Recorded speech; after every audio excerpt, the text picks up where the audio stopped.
Muli, isang mapagpalang gabi sa inyo mga kapatid. Miyerkules na naman po ngayon. Midweek service po natin. 2026 na po ngayon. Tunay pong napakabuti ng ating Diyos. Itinawid na naman niya tayo mula sa 2025 at ngayon po 2026 na naman. Panibagong taon na naman upang mapaglingkuran ang ating Diyos na makapangyarihan. Tunay na napakabuti ng ating Diyos at ang ating Panginoon.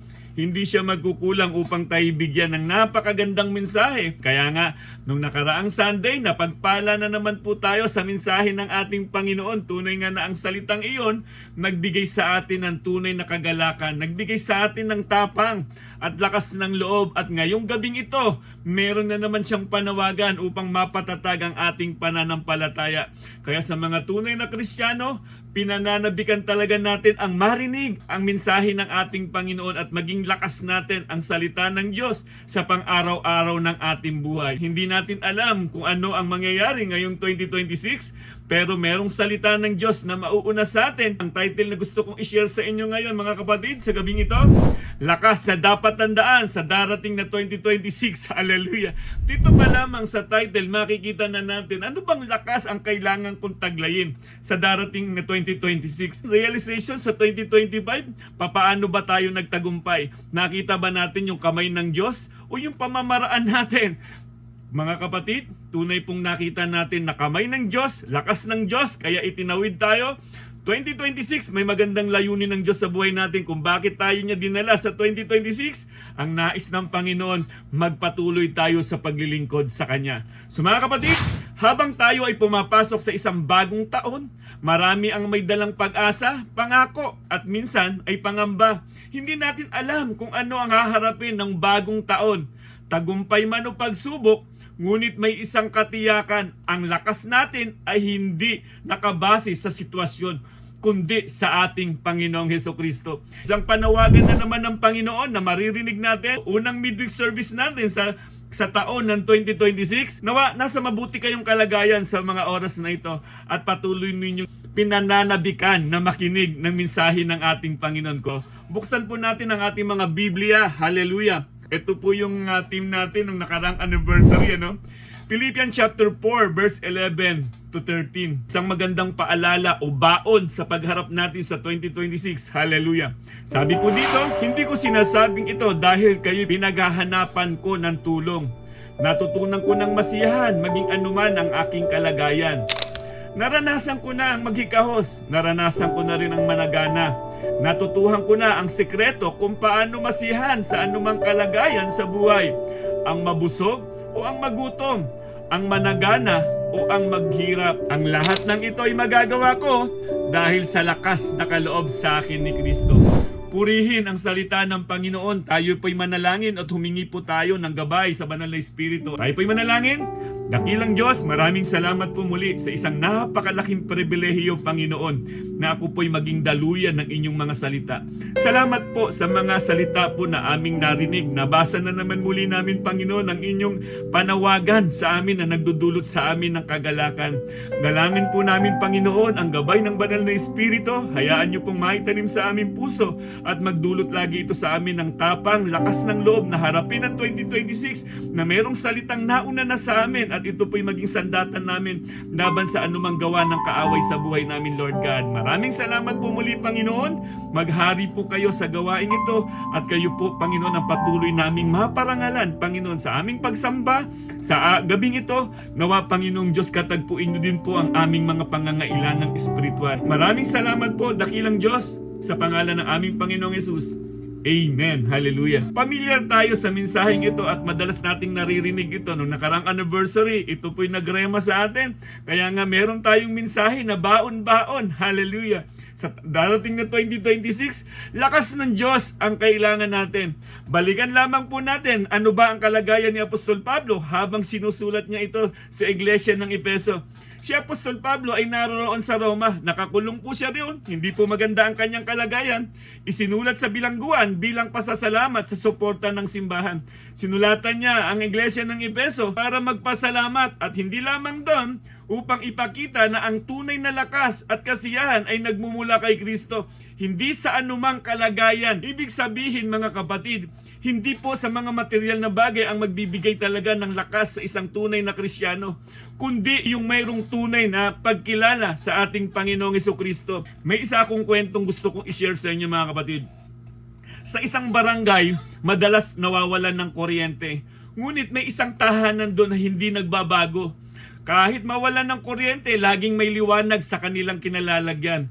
At pinuntahan at nagtanong, ang sabi sa kanya, bakit ikaw laging merong kuryente at bakit laging may liwanag ang iyong tahanan? Ang sabi nung nakatira doon, dahil hindi kami nakakonek kung saan yung source na pinagkukunan ninyo. Ito din po yung sulat ni Apostol Pablo.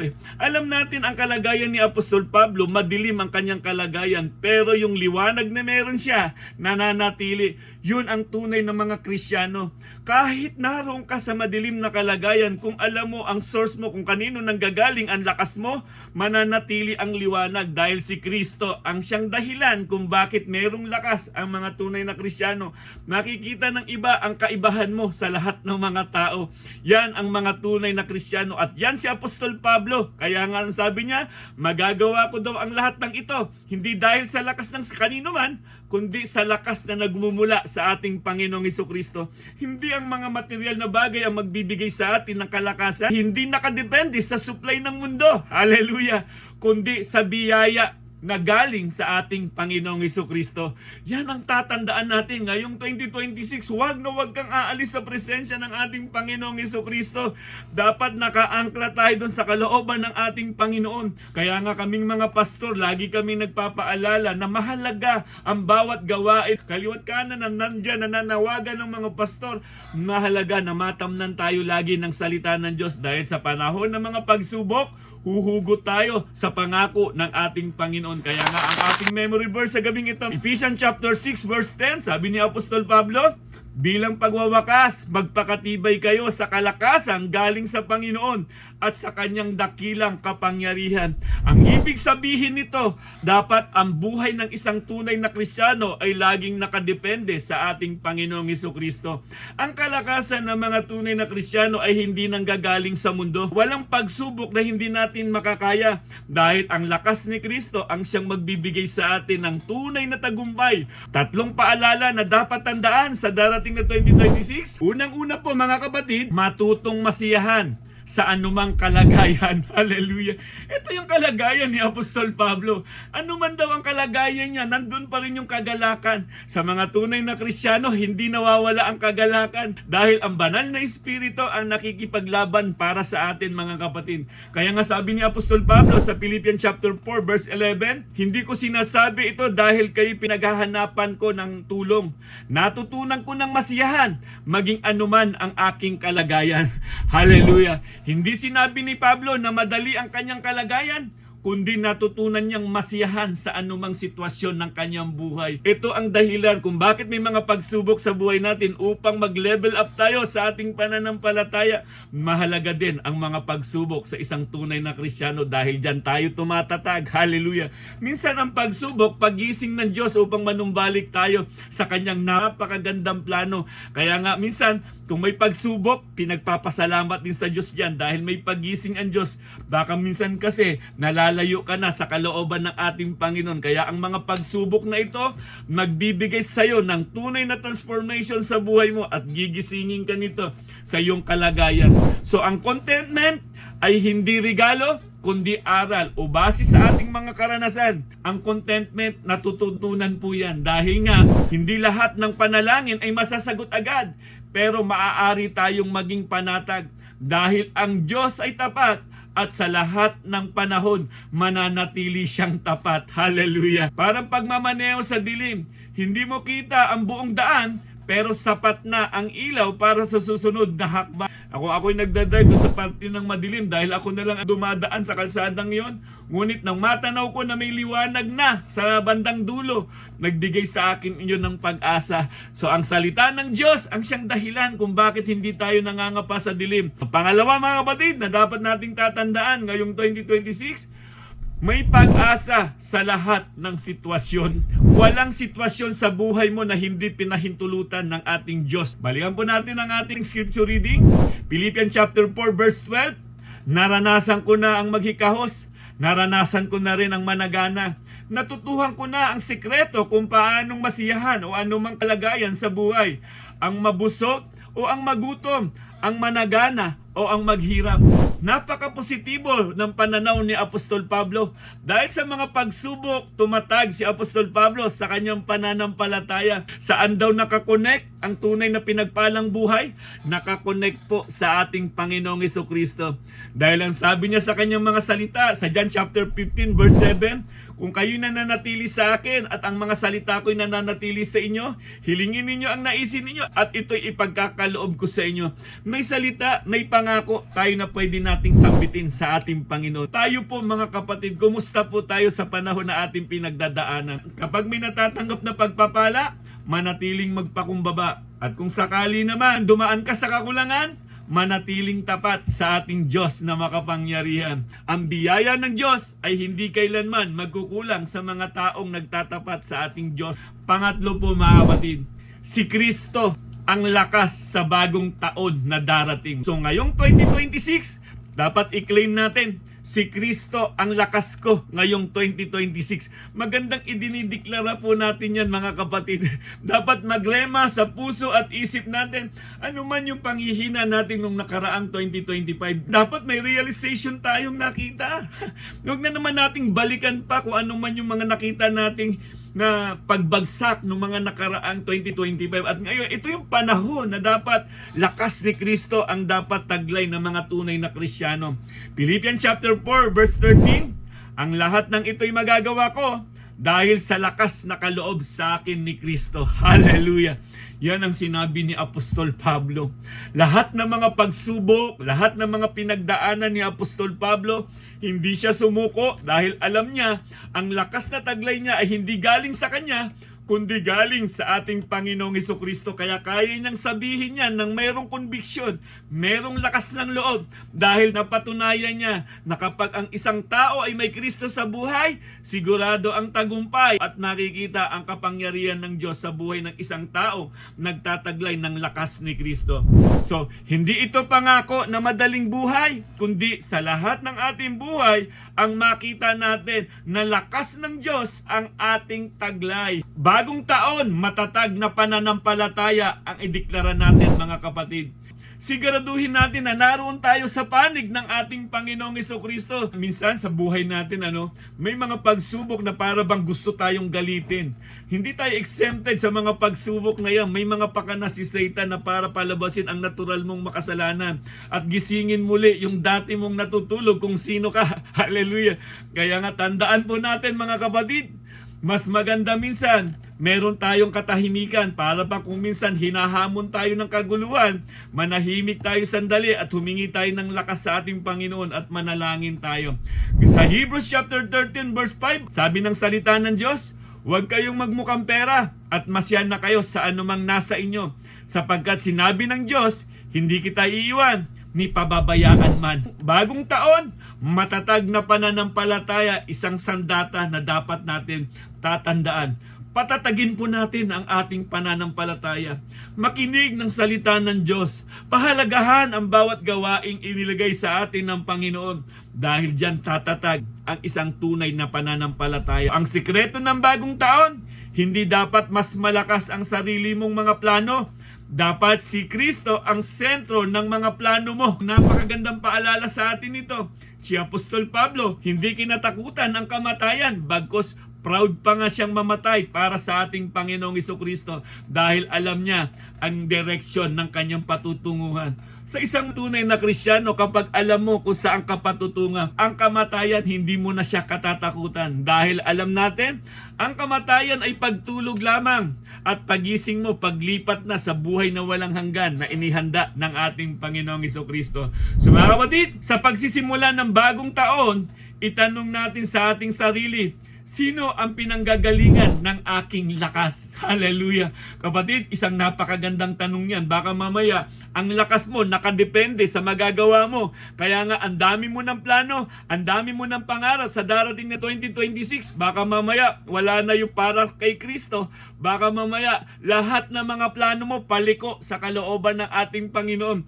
Yan ang nakalulungkot na kalagayan. Makamtan mo man ang kayamanan dito sa sanlibutan.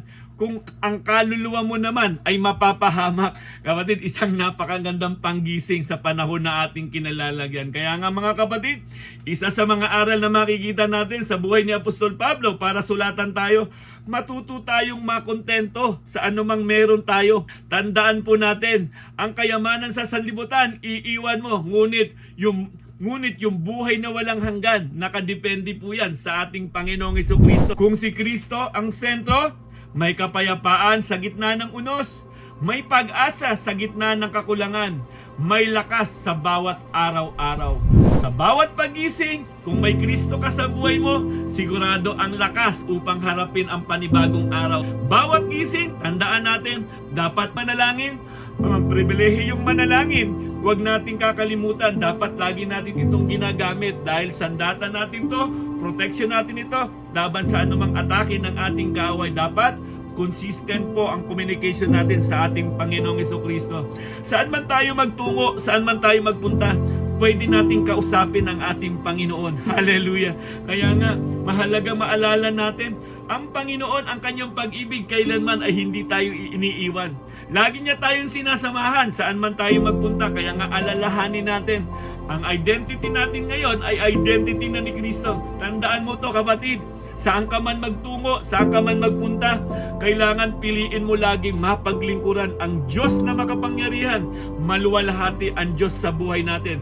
Napakasarap lang na mayroon tayong goal ngayong 2026 na ang Diyos ang laging una sa buhay natin. Huwag mong bibigyan ng pagkakataon, hallelujah, na iset aside mo ang Diyos sa buhay na mayroon tayo ngayon. Ngayong 2026, dapat mag-level up ang ating pananampalataya at lumago ang lahat ng mga Kristiyano. Sama-sama po tayo mga kapatid, tulong-tulong po tayo, balikatan po tayo sa paglago sa ating pananampalataya. So mga kapatid, naway na pagpala naman tayo sa isang napakagandang panawagan ng ating Panginoon. Sa aking pagtatapos, ito po yung aking final verse na iiwan sa inyo. Mga Awit chapter 28 verse 7, si Yahweh ang lakas ko at kalasag, tiwala ko'y sa Kanya nakalaga, tinutulungan niya ako at pinasaya, at sa awit ay pinasasalamatan ko siya. Hallelujah! Purihin ang salita ng Panginoon. Hallelujah!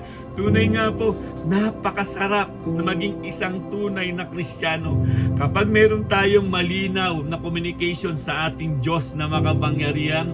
Sasabihin mo, masarap mabuhay sa mundo dahil alam mo, ang presensya ng Diyos patuloy mong nararanasan. Hallelujah!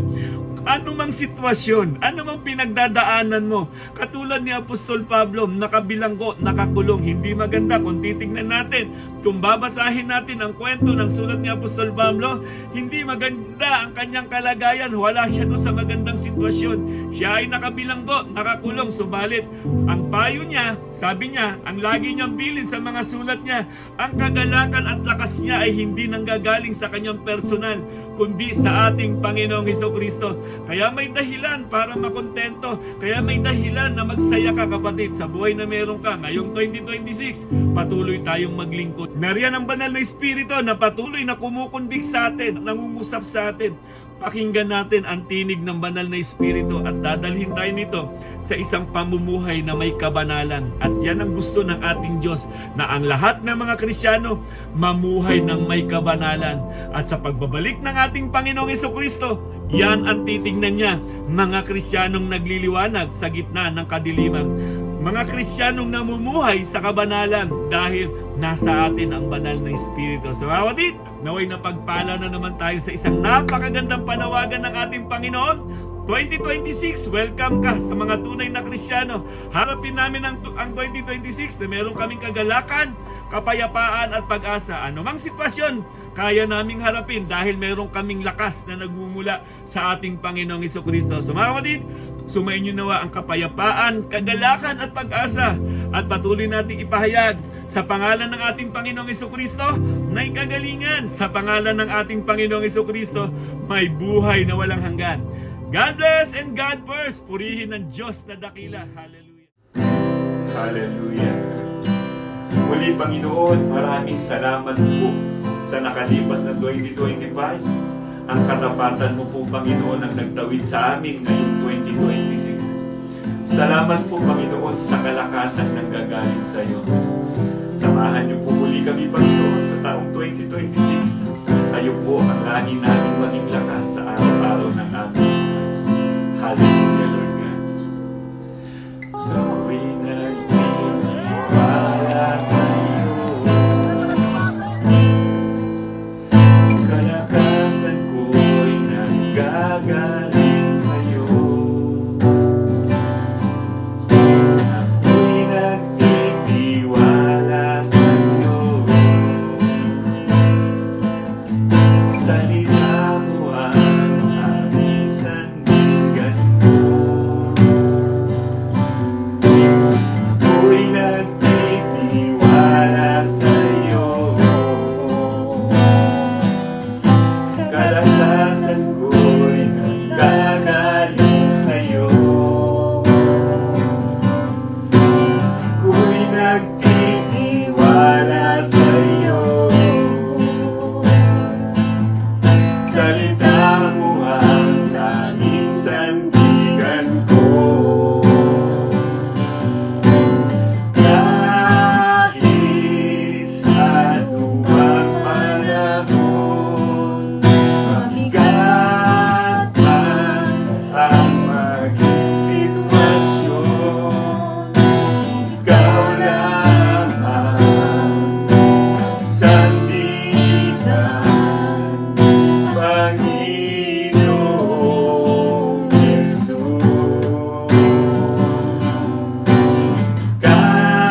Kahit anumang panahon, mabigat man ang maging sitwasyon, ikaw lamang ang sandigan, Panginoong Jesus.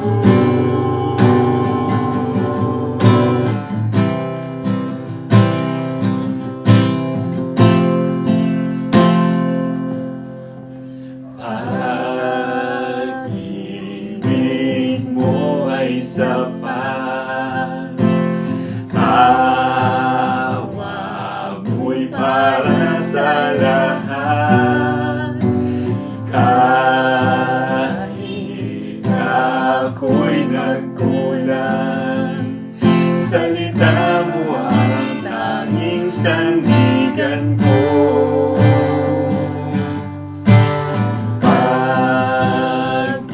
Pag-ibig mo ay sapat, awa mo'y para sa lahat. Kahit ako'y nagkulang, salita mo ang tanging sandigan ko. Kahit anumang panahon, mabigat man ang maging sitwasyon,